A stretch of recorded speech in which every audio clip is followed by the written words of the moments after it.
1.6 to 3.8 million sport and recreational concussions happen every year in the United States.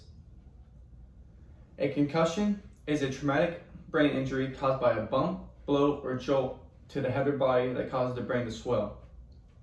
I chose this topic because of sport concussions, but it happens in everyday life as well. I'll talk about the causes, the symptoms, and the treatment for concussions. Starting with the causes, they can be from minor situations or even severe situations. A minor situation could be like from falling off a bike, slipping in the shower, or even falling off a swing. A more severe situation could be from a car accident and from the whiplash causing you to get a concussion.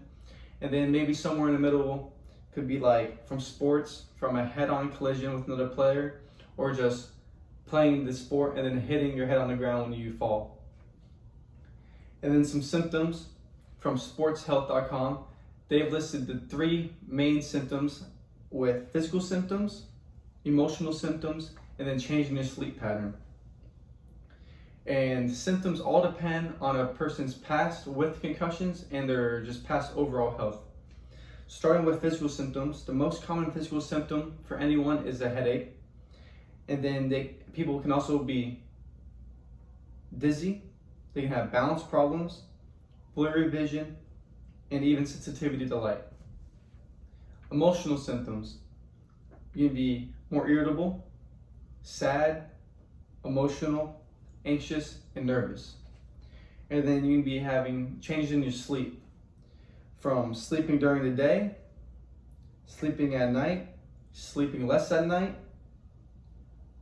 or just sleeping less in general. And the symptoms can last minutes, days, weeks, or even longer depending on the person's past. And then from everyday health, to talk about CTE. CTE is a progressive degenerative disease of the brain found in people with repetitive brain trauma. And some symptoms are memory loss, depression, and dementia. And then treatment from the CDC. 1 is plenty of rest, and that's what we all want. We all want plenty of rest no matter what we do. Number 2, avoid physical activities like weightlifting, heavy house cleaning, or anything physically demanding. Number 3, avoid tasks that take a lot of concentration like balancing a checkbook.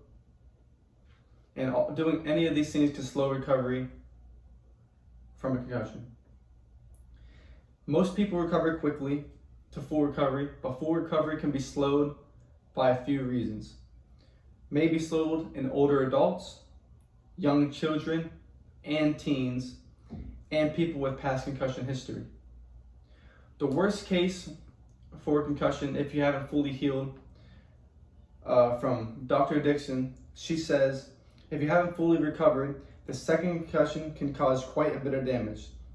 It's called a second impact syndrome, which causes the brain to swell, push down on the brainstem, and cuts off basic human functions and can lead to death. Conclusion to this that I talked about: causes, symptoms, and the treatment. After watching this, I hope some of you could identify some signs of a concussion to help someone that might have fallen or hit the head on something. Anything could help just by noticing a symptom from somebody. Even knowing a little bit could help save a life. It could go a long way.